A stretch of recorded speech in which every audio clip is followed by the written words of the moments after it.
아니 자기가 불륜관계라고 하면은 네. 불륜관계라고 하면 몰래카메라를 왜 찍죠? 그건 이 사람의 성적인 매우 네. 일탈이라든가 변태적인 네. 도착증을 설명하는 거예요. 1998년 3월 1일 자정을 막 넘긴 시간, 인적이 뜸해진 경기도 부천 도당동의 주택가 골목. 한 비디오 가게에서 누군가 뛰쳐나왔습니다. 무슨 일이 있었던 건지 초조해 보였지만 이내 침착해진 듯 심호흡을 하고 어둠 속으로 사라져 버렸습니다.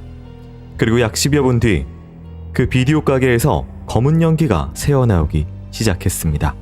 곧 신고를 받고 현장에 도착한 소방관들은 가게 안쪽에서 기괴한 형상과 마주쳤습니다. 마치 영화 속에 나오는 미이라처럼 온몸이 붕대와 청테이프에 꽁꽁 묶인 채 누워있는 남성의 시신이었습니다. 시신은 온몸을 둔기에 의해 심하게 구타당한 듯 피로 물들어 있었습니다. 피해자는 무차별 난타당해 사망했던 겁니다. 그런데 이상한 점이 있었습니다. 시신에 저항한 흔적이 하나도 없었던 겁니다. 그렇다면 테이프로 결박당하는 순간에 이미 피해자는 정신을 잃었던 걸까? 피해자의 신원은 비디오 가게 사장인 39살의 유씨. 그는 왜 이토록 끔찍한 죽음을 맞이해야 했던 걸까? 현장은 외부 침입 흔적이 전혀 없었고 금품을 도난당한 흔적도 없었습니다. 저항은이 없고 잔혹한 범행 수법 때문에 수사의 방향은 면식범이 저지른 원한에 의한 살인으로 초점이 맞춰졌습니다. 하지만 아무리 주변을 탐문해도 그에게 원한을 가질 만한 사람이 없었습니다. 수사가 이어지던 중 피해자 유씨 이름으로 생명보험이 가입된 것을 확인하게 된 경찰. 유씨가 범죄 등 사고로 사망하게 되면 4억 원을 받을 수 있는 보험이었습니다. 보험의 수익자는 38살의 아내 최씨. 남편 유씨가 하던 사업이 얼마 전 망한 이후 부부는 큰 빚까지 지고 있었다고 했습니다. 혹시 보험금을 노리고 아내가 남편을 살해한 것은 아닐까? 그녀가 유력한 용의자로 떠올랐습니다.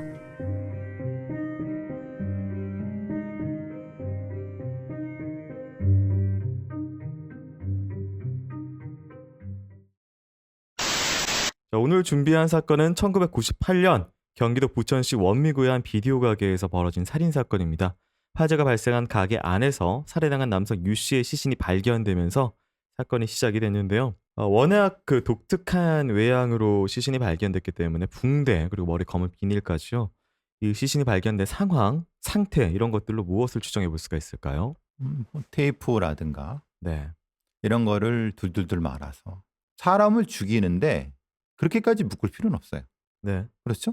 아니 손하고 발만 묶거나 입만 묶으면 되지. 그러니까 이것은 필요성의 것을 넘어서는 거다. 그러니까 애모를 넘어서는 거기 때문에 이것은 다른 어떤 이유가 있을 것이다.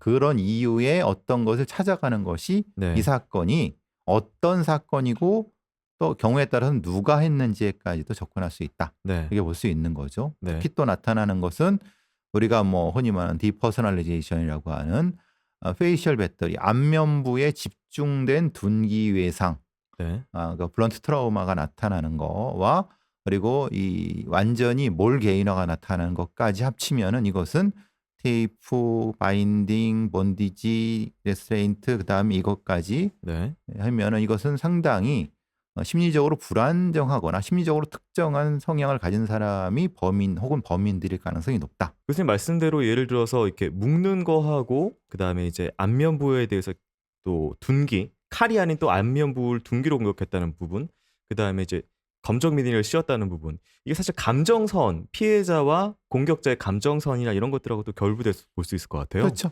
이건 분명히 연결이 되는 거죠. 네. 언두잉과 연결이 될 수도 있고요. 네. 그리고 특히 신정동 사건 검은 비닐봉지를 뒤집어 씌웠는데 그거 자체는 죽인 것이 아닌. 네. 그러니까 죽음하고 전혀 관계없는데 비닐봉지 뒤집어 씌우는 것이 한쪽에 있고 네.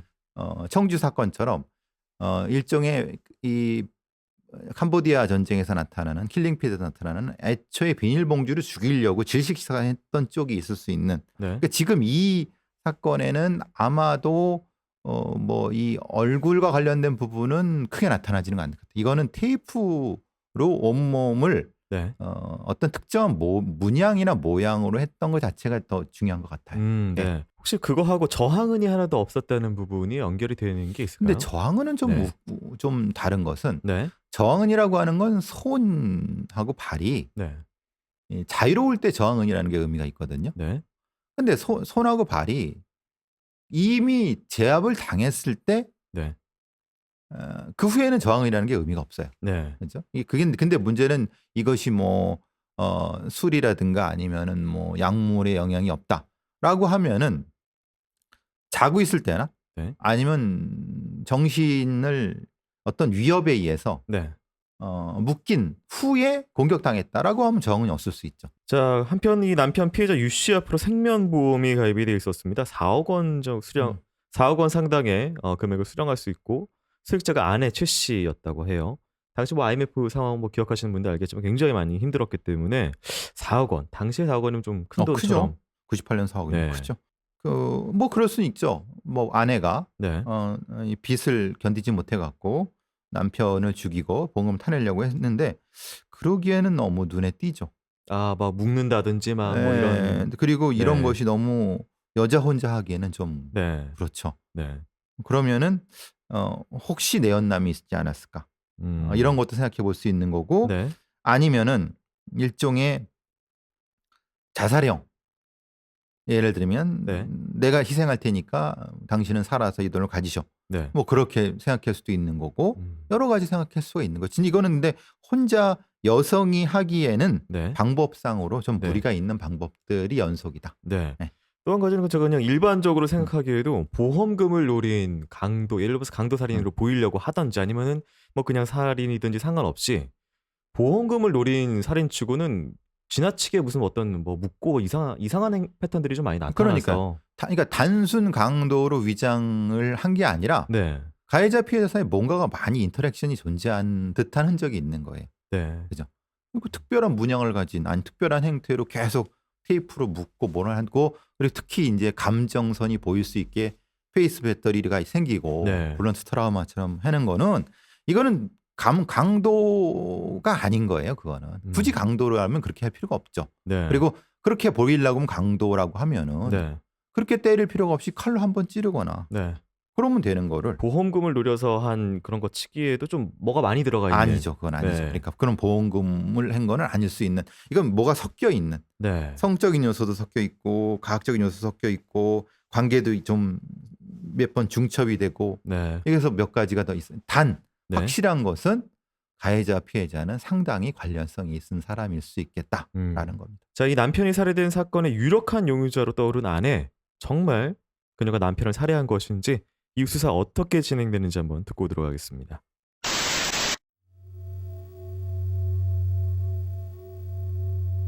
아내는 남편의 생명보험금 이야기를 듣더니 깜짝 놀랐습니다.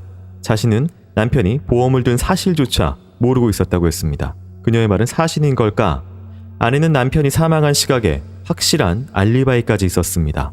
하지만 아직 그녀에 대한 의심을 거둘 수는 없었습니다. 아내 최 씨의 호출기 사서함을 조사하던 수사팀이 수상한 음성 메시지를 발견했던 겁니다. 메시지 내용은 이랬습니다. 성호야, 어젯밤 무슨 일 있었니? 경찰이 너 찾고 있어. 어서 도망가. 아내 최 씨가 도망가라는 메시지를 남긴 사람은 피해자 유 씨 부부의 집 옥탑방에 새들어 살고 있던 26살의 임성호였습니다. 임 씨는 피해자의 고향 후배로 부부와 수년째 친하게 지낸 인물이었습니다. 2년 전부터 부부의 집에 새들어 살면서 마치 종업원처럼 비디오 가게 일을 도왔다고 했습니다. 이웃 주민들도 부부와 임 씨의 관계는 마치 가족 같았다고 증언했습니다. 특히 아내 최 씨는 임 씨를 삼촌이라고 부르며 유난히 사이가 돈독했다는 겁니다. 혹시 두 사람이 보험금을 노리고 공모한 것은 아닐까 의심되는 상황이었습니다. 사건이 벌어졌을 당시 임 씨가 보인 행동도 수상했습니다. 화재가 진압되고 유 씨의 시신이 발견된 상황에서도 임 씨는 마치 남의 일을 보듯이 구경꾼들 사이에 서서 쳐다보고 있다가 가버린 겁니다. 그가 보인 이 행동은 상당히 이상한 것이었습니다. 두 번째 유력한 용의자가 된 임 씨. 하지만 그는 범행을 부인했습니다. 자신도 형수님도 사건과는 아무런 관련이 없다는 겁니다.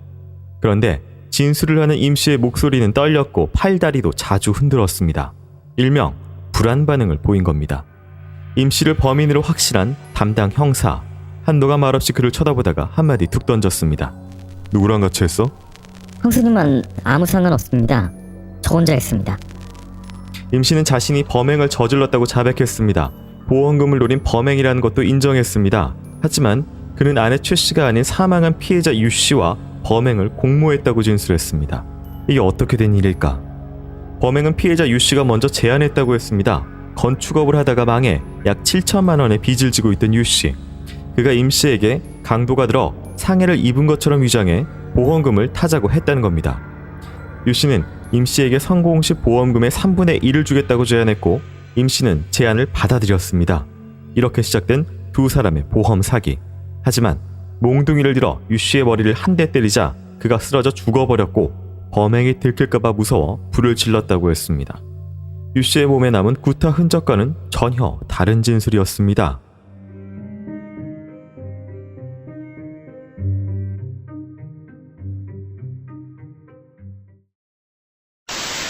네, 이 맨 처음에 아내 최 씨가 용의점을 받다가 알리바이가 좀 나왔는데 거기서 이제 호출기 사삼을 받는데 성호라는 사람한테 경찰이 찾고 있다 도망가라라고 했는데 성호라는 사람을 추적을 해보니까 옥탑방에 살던 26살의 임성호 씨였던 걸로 드러났고요. 그래서 이제 둘의 이 사소한 내용, 불안 반응 뭐 이런 것들을 봤을 때 혹시 이게 공모한 것은 아니냐. 4억의 보험금이 있기 때문에 그리고 또 이제 또 남녀라는 또 특성도 있고 그래서 혹시나 뭐 어떤 불륜, 공모 이런 것들이 아닌가 하는 의심을 받았는데 그런 혐의점은 뭐 아직까지는 없을까요? 근데 형사가 입장에서는 네. 당연히 수익자가 아내고 네. 4억이고 네. 근데 그 상황을 봤을 때 여자가 그렇게 할 리는 없었고 그럼 당연히 내연남이 있다고 생각하겠죠. 네. 보니까 그런데 당연히 뭐라고 돼 있냐면은 사서함에 음성 사서함에 그렇게 돼 있죠. 성호야 너 무슨 일 있었니? 라고 해서 근데 그 다음 말이 그렇죠. 자수해. 아니면 너 잠깐 나하고 통화해. 이게 아니라 도망가라 그랬잖아요. 네. 지금 자기 남편이 죽었어요. 네. 그럼 상황은 나는 관련이 없으면 제가 관련이 있나? 그런데 도망가라 그래요. 네. 그럼 형사가 뭐라고 느낄까요? 음. 내용 관계일 수 있겠다는 생각 당연히 하겠죠. 네. 정보가 두 개 들어있는 것 같아요. 성호야 어젯밤에 무슨 일 있었니? 이거는 나는 어젯밤에 무슨 일이 있었는지 모르고 있지만 혹시 무슨 일 있었니라고 물어보는 게 하나가 있고 두 번째는 말씀하신 어서 도망가. 둘의 관계를 나타내는 것. 그 다음에 본인의 범죄 참여를 여부를 나타내는 정보가 두 개가 있는데 어쨌든 이 내용만 봐서는 아무래도 임성호 씨 개인 범죄로 좀 보이는 지금 상황으로 봐서는 부인이 그레기에게 너무 눈에 띄는 것 같고요. 네. 눈에 띄게 이게 범죄를 한 것 같고 그러면은 이건 좀 아닌 것 같고. 근데 그럼 임 씨가 뭐 때문에 네. 자기한테 수익이 하나도 없는데 네. 그렇잖아요. 예를 들면은 그 돈을 나눠 가기로 했거나 네. 그런 게 또 아닌 상태에서 네. 그 여성 모르게 했다. 그건 말이 안 되잖아요. 사망하신 유 씨하고의 어떤 계약 관계, 모종의 계약 관계가 있어서 돈을 받기로 했다라면 반드시 살려놔야 되는 상황인 거죠. 돈을 받으려면은. 그러면 그거는 네. 상해로 인한 거기 때문에 네. 그 유 씨가 살아 있어야 되죠. 네. 예. 그런데 그럼 죽게 되면은 그 돈은 다 아내가 받는 최 씨가 거니까. 갖게 되니까 네. 그럼 그것도 동기가 안 맞는 거죠. 네. 그래서 본인의 지금 이렇게 얘기하는 부분하고 좀 안 맞는 게 있는데 또 한 가지 어떤 얘기를 했냐면은 이게 몸을 테이프로 묶은 부분에 대해서는 다치는 것을 막기 위해서 혹은 범행에 실패하는 경우를 위해서 이렇게 반사적인 행동을 제압하기 위해서 둘둘 말았다. 두 번째, 머리에 비닐을 왜 씌웠냐라고 얘기를 했더니 피가 튀는 것을 막기 위해서 씌워놨다. 그러고 나서 본인은 머리를 한 대 때린 것만 기억이 나는데 그 이후는 전혀 기억하지 못한다. 이렇게 얘기를 했어요. 이건 어떻게 보세요? 지금 사진을 보면은 네. 테이프로 하는 그 용도 자체가 네. 말하자면 이게 움직이지 못해 갖고 다른 데 다칠까봐 네. 그 용도하고는 전혀 다른 것 같아요. 네. 그렇죠? 그러려고 하면 손만 묶거나 네. 그래야 되는데 그게 아니라 전체를 다 꼼꼼하게 네. 다 묶었죠. 그럼 그거는 아닌 것 같고 네. 그거는 뭔가 다른 이유가 있는 것 같고 근데 문제는 지금 어쨌든 상처를 내서 보험금을 타야 되잖아요. 네. 그럼 오히려 그거를 튀게 해서 그 증거를 남겨야 되는 거 아닌가요? 근데 비닐을 뒤집어 씌워 갖고 증거를 아예 없앤다. 네. 그건 그 살인이 아니라 상해 일대의 전제예요. 네. 그것도 좀 말이 안 되는 것 같고 그렇죠. 본인 얘기가 뭔가 하나씩은 좀 안 맞는 부분이 많이 안 계속 맞죠. 예. 있고 또 한 가지는 가장 중요할 수도 있는데 내가 한 대를 때렸는데 그 이후로는 기억이 안 난다라고 하는데 이런 경우 혹시 실제로 존재하나요? 내가 욱해서 한 대 때렸는데 흥분한 이후의 기억이 없다. 특별한 병이 있지 않는 한. 네. 특별한 병이라고 하면은 뭐 흔히 말하는 뭐 기면증이라고 할까요? 아니면 뭔가 정신적 충격 때문에 뭐 하는. 근데 성인 남자가 그러기는 내가 쉽지 공격을 않죠. 하는 예. 상황은 기억이 난다. 그렇죠. 그거는 자기가 피해자가 아닌 이상. 네. 이 임씨, 공격자 임씨는 진술 내내 아내 최 씨를 두둔하고 감쌌다고 하는데요. 피해자 유 씨가 아내와 단둘이 있을 때 그녀를 구박하고 무시했다고 화를 형사 앞에서 내기도 했고요. 임 씨는 부부 사이에 일어난 일을 어떻게 알고 있었던 건지 한번 듣고 오도록 하겠습니다.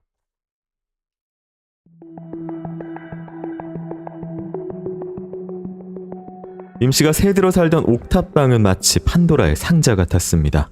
열린 문틈 사이로 보이는 커다란 3개의 모니터. 이 모니터는 무엇을 위한 것일까?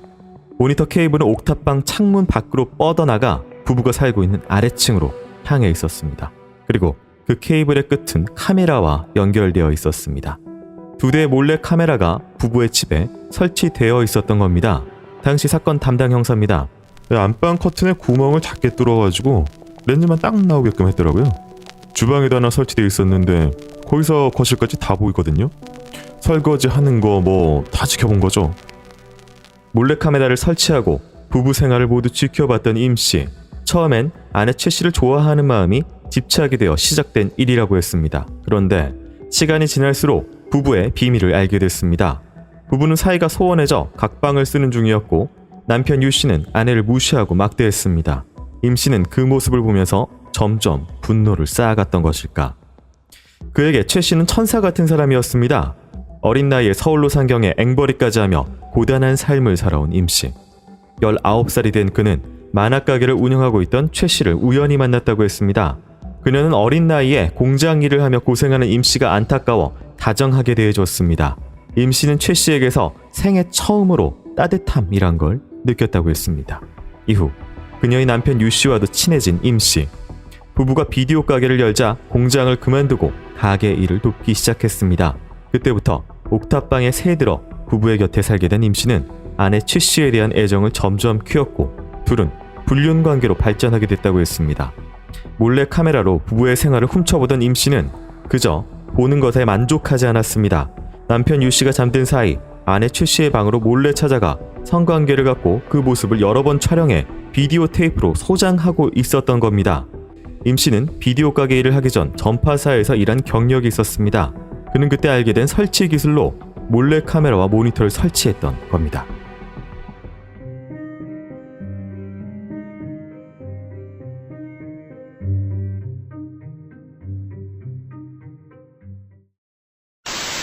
네, 이 가해자 임 씨의 진술인데 최 씨와 먼저 이제 만나게 돼서 어떤 따뜻함을 느꼈고 그리고 몰래카메라를 통해서 이 부부 사이에 어떤 비밀을 알게 되어서 그때부터 뭔가 좀 감정적으로 어떤 상황이 돼서 본인의 말에 따르면 이제 또 불륜 관계로 뭐 카메라로 촬영을 했다고 하니까 아마 경찰이 증거물로 가지고 있는 것은 아닌가 생각이 좀 들긴 하는데 어쨌든 이 몰래카메라를 설치하게 된 이유, 본인의 감정 상황 이런 것들하고 이 범죄하고의 연관성 어떻게 보실까요?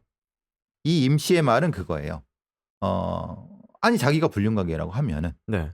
불륜관계라고 하면 몰래카메라 왜 찍죠? 증거로 남으면 본인한테 불리할 수 있는. 불리하기도 하고 네. 아니 불륜관계라고 하는데 그러면 그러니까 남편과 아내가 성관계하는 장면 뭐 다른 장면은 다 자기는 불륜남인데 네. 그건 더 이상하지 않아요? 그건 이 사람의 성적인 매우 네. 일탈이라든가 변태적인 네. 도착증을 설명하는 거예요. 네. 이 임 씨의. 네. 그러니까 대단히 심각한 성적인 도착증이 존재하는 사람일 수 있겠다. 이 임 씨는. 네. 그 결과가 범죄에 영향을 미쳤을 수 있다고 봐요. 네. 지금 뭐 이렇게 말씀드린 이유는 앞에서 워낙 이 현장이 좀 특이하게 그러니까 남아 있었기 그렇죠. 때문에 그래서 그런 거예요. 이 사람의 심리가 좀 파악을 해봐야 되는 부분에서 말씀드렸고 불륜 이야기를 뭐 굳이 꺼낸 이유는 이 범인이 둘 사이의 불륜 관계를 이 남편이 알게 된 시점 얼마 전부터 의심을 했었다. 그러니까 알게 된 게 아니라 의심을 했었다. 그리고 나서 얼마 뒤에 지금 이 범죄가 있었다라고 본인이 얘기를 했거든요. 그렇죠. 그래서 혹시나 이게 어떤 감정적으로 이 남편을 공격해서 사망케 해야 할 충분히 가능한 거죠. 네. 그러니까 말하자면 내 여자를 학대하고 괴롭히는 저 나쁜 놈을 어떻게 꾀해서 죽일 수 있겠다. 네. 그럴 수 있겠죠. 음. 그런 생각을 했을 수 있는 거잖아요. 네. 그래서 이 비디오 사실 이건 대단히 그 영화적인 설정이잖아요. 네. 그죠? 보험금을 타내가기 위해서 묶어놓고 뭐 이건 다 영화에 나올 만한 거잖아요. 네. 그러면 충분히 사실은 유 씨가 제안을 했다고 하지만 임 씨도 네. 종조를 했을 수도 있고 아니면 오히려 더 음. 그 아이디어를 줬을 수도 있는 네. 상황이에요. 이건 모르는 거죠. 왜냐면 죽은 사람이 어떻게 알겠어요? 네네. 살아난 사람이 얘기를 하면은 그게 다지. 그죠? 그러니까 임 씨의 말은 신뢰할 수가 없다는 거예요. 네. 말하자면 유 씨가 먼저 제안을 했고 뭐 나 요것만 때려 그건 말도 안 된다는 거예요. 네. 임 씨가 자기가 사랑한다고는 최 씨를 무시하고 괴롭혔던 남편 유 씨에 대해서 일종 복수를 한 것인지 경찰은 임 씨가 담벼락에 숨겨놨던 비디오 테이프를 하나 발견하게 되는데요. 그 테이프 안에는 충격적인 장면이 들어 있었습니다.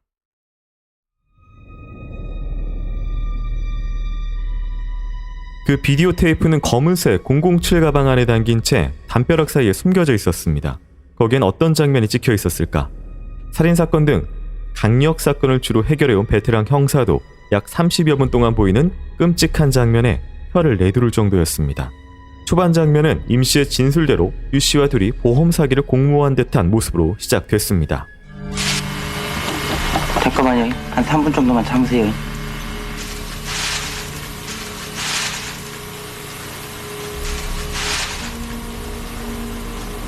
발 잠깐 들어보세요. 그는 유 씨에게 조금만 참으라며 빨리 끝내겠다고 역시 존댓말을 써서 대답했습니다. 이때까지만 해도 임 씨의 진술대로 보험 사기 공모로만 보였습니다. 그런데 유 씨의 얼굴에 비닐봉지를 씌우고 몽둥이를 집어든 임 씨가 그의 머리를 3개 내리친 후부터 상황은 급박하게 돌변하기 시작했습니다. 그 다음부터 시작된 임 씨의 무차별 폭행. 피해자는 살려달라고 애원했지만 공격은 멈추지 않았습니다.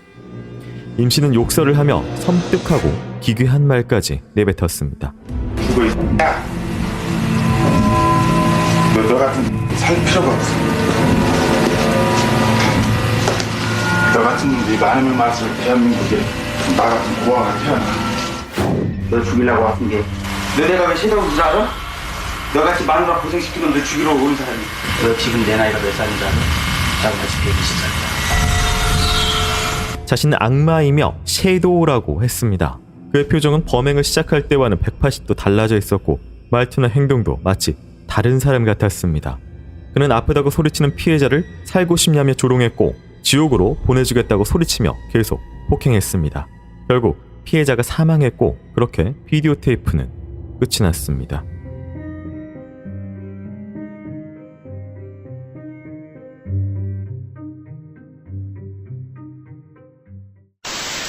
비디오 테이프가 나중에 그 담벼락에서 하나 발견이 돼서 재생을 해봤더니 그날의 범행 모습이 기록된 비디오 테이프였다.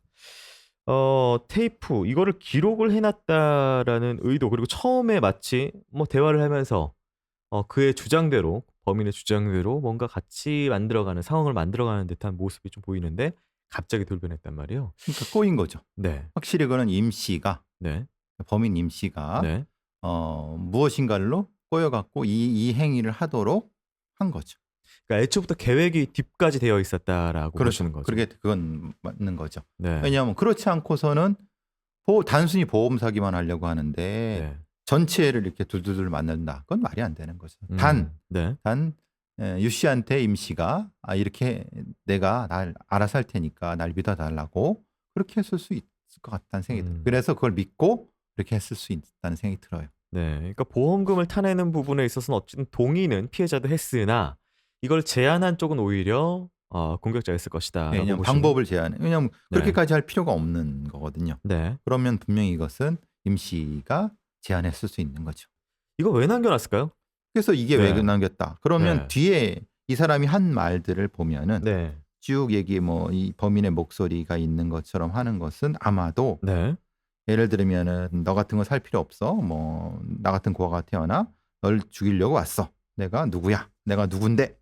뭐 자신의 아이덴티티를 많이 네. 많이 강조를 해요. 섀도우다. 섀도우, 악마, 네. 악마이고 급이 높은 악마다라고 음. 했다는 것은 네. 이 행위, 자신의 행위를 남기기 위해서 일종의 전리품 같은 거로서 생각했던 것 같아요. 근데 이게 마치 뭐 어떻게 보면 그 어떤 게임 중독자의 망상. 네, 그럴 수도 있어요. 네. 예. 이렇게도 보이거든요. 지금 아마 이거 시대를 앞서간 거죠. 네. 그러니까 지금 이제 예를 들면은 인천의 동춘동 사건의 그 여고생 둘처럼 범인이요. 예, 네. 그 둘처럼 그 초등생을 죽이고 훼손을 할 때 이런 얘기다. 내가 누구 우주에서 온 누군데 내가 네. 어떻게 하고 이런 거 다 하거든요. 네네. 이전에 이 사이버 공간이 만들어질 때부터 나타났던 일종의 이런 것 맹아들이인 거죠. 그래서 그것이 어떤 악마적 삶을 사이버 공간에서 구축해 놓은 네. 새로운 인격체를 만들어낸 내에서 활동해는 어떤 사람들 같아요. 그래서 이거를 거기다 비디오 테이프로 찍은 것 같아요. 참고로 이 사람 뭐 자기가 섀도우라는 얘기는 했는데 섀도우는 영화에 나오는 그 저거죠. 빌런의 뭐 그런 개념 예, 같아요. 그죠, 예, 예. 네. 근데 이제 뭐 집에 위촉패가 있었는데 섀도우 클럽에서 줬다는 뭐 2대 회장 위촉패 뭐 이렇게 해가지고 클럽의 위촉패도 있었고 이 비디오 테이프에 감히 비밀을 누설해 우리 섀도우 클럽은 비밀을 누설하면 가만히 두지 않아라고 얘기하면서 자기가 회장이라는 위촉패도 집에 있고 명함도 섀도우 클럽 뭐 이렇게 명함도 가지고 있었는데 이게 뭐 당시 뭐 사무실 낸다면서 사람들에게 나눠줬던 명함이고 그리고 실제 확인해봤더니 이 섀도우 클럽이라는 건 존재하지 않는다라고 또 나와요. 근데 그것은 좀 조금 애매할 수 있어요. 왜냐하면 섀도우 클럽이는 제가 알기로는 존재를 했는데 네. 근데 그게 아주 범죄적 집단은 아니고 네. 일종의 연극하는 놀이처럼. 놀이하는 사람들인데 저기 사람을 죽였거든요. 그러니까 우리는 그런 거 아니다라고 했을 가능성이 높아요. 네. 그 뒤에 이제 요즘 시대에 이런 섀도우 클럽들은 많이 있거든요. 네. 그러니까 어떻게 사람을 같이 죽일까 이런 것 공모하는 이런 것들이 많이 있거든요. 네. 그러니까 분명한 것은 이 임 씨는 아마 망상에 사로잡혀서 그 사람들과 망상에 사로잡힌 사람들과 그런 활동을 했던 건 맞는 것 같아요. 근데 그 사람들은 그냥 공상적인 소설 속의 캐릭터를 즐겼던 사람들이고 네. 임 씨는 실제 그것이 현실로 넘어온 사람이 아니었을까라는 생각이 들어요. 네. 그래서 이것이 가능했던 거고 그렇게 가능했던 건 아마 이 사람의 삶이 뭐 힘들고 뭐 그러면서 이제 뭐 전파사라든가 아니면 이런 걸 통해서 이제 현실 삶과 떨어져 있는 네. 뭐 영화적이라든가 아니면 사이버 공간에서 아니면 이런 영화적 공간에서의 어떤 삶에 자신이 빠져버린 그런 경우가 아닐까 싶기도 해요. 이 비디오를 보면서 많은 전문가들께서 의견이 많이 다분했었는데 그 중에 하나가 이제 해리성 장애다라고 이렇게 얘기를 하는 게 있었는데 이제 해리성 장애가 뭐고 교수님이 보시기에는 그게 포함이 되는지 좀 말씀해 주시나요? 그러니까 우리가 보통 해리성 장애라고 하는 건 가장 우리가 영화로 볼 수 있는 게 리차드 기어가 나온 프라이멀 피어라고 하는 데서 아주 사람이 둘로 확 변하는 거예요. 처음에는 아주 착하고 힘도 없던 어떤 남자였다가 갑자기 살인마가 되는 거예요. 그러니까 우리가 보통 이중인격 그리고 개그맨 캐릭터로 다중이 이걸 해리성 인격 장애라고 보시면 되거든요. 근데 이 미국에서의 이런 정신의학자들의 주장은 해리성 인격 장애는 존재하지 않는다고 주장하는 사람도 있고 있지만은 이렇게 완벽하게 인격이 분리되는 거는 가짜다라고 하는 사람도 있고 근데 실제로 미국에서 케이스가 하나 정도 있어요. 빌리 밀리건.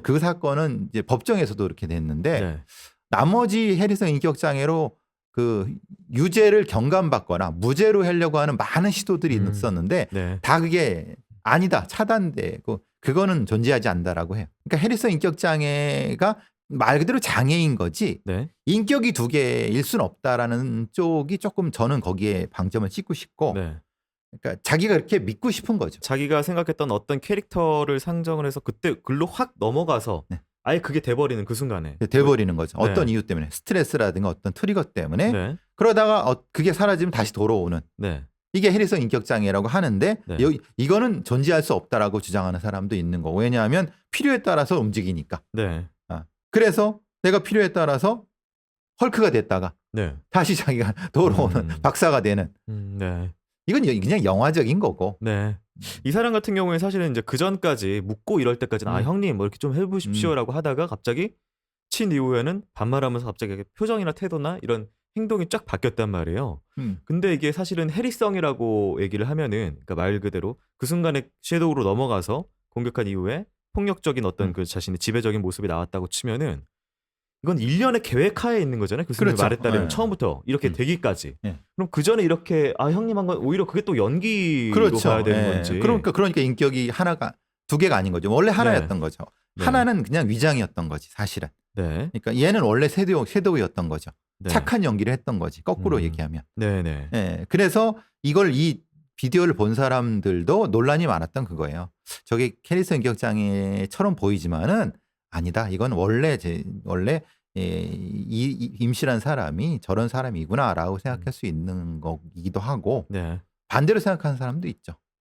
그래서 이게 좀 논란이 될 수 있는 건데 제가 보기엔 해리슨 인격 장애는 아닌 것 같아요. 공식적으로는 정신 감정이 이루어지지 않았기 때문에 판단은 조금 이제 어려운 부분이 있긴 한데 어쨌든 그 교수님의 판단에 따르면은 이 사람은 기본적으로 그런 어떤 자신만의 어떤 망상 속에서 해리성 장애가 있고 그거하고 그 연결돼 가지고 이 관음하고 어떤 가상의 공간 안에서의 자신이 뭐 그걸 소유하려고 하는 이런 성향까지. 영화적인 어떤 것 속에 자기가 빠지고 싶은 네. 어떤 사람 같아요. 네. 그래서 관음증도 있고 몰카도 찍고 1년이 다 연결이 되잖아요. 네. 이 범인 임씨 무기징역 선고받고 현재 교도소에 수감 중인 상태라고 하고요. 뭐 이렇게 정리를 하자면 그렇다면 이 사건 90년대 말이기 때문에 요새 그 교수님이 앞서 말씀하신 인천의 동춘동 사건의 한 20년 빠른 버전처럼 느껴지기도 그것도 하거든요. 그렇고 네. 굉장히 이 범인은 네. 앞서간 거예요. 네. 요새 이런 게 나타나면은 네. 어떻게 보면 시대적으로 사이버 공간에 이런 존재들이 많거든요. 알겠습니다. 자, 오늘 일명 부천 비디오 가게 살인 사건으로 알려진 사건을 저희가 좀 다뤄봤는데요. 저희가 준비한 크라임 여기까지입니다. 크라임은 팟캐스트 플랫폼 팟빵하고 유튜브 통해서 방송되고 있고요. 더 많은 프로파일링 컨텐츠 듣고 싶으시다면 설명란에 주소 링크 있습니다. 찍고 오시면은 팟빵에 프로파일러 배상원의 크라임의 많은 에피소드가 있으니까요. 가서 한번 또 오디오로도 즐겨주시면 되겠습니다. 교수님 오늘 수고 많으셨습니다. 수고하셨습니다.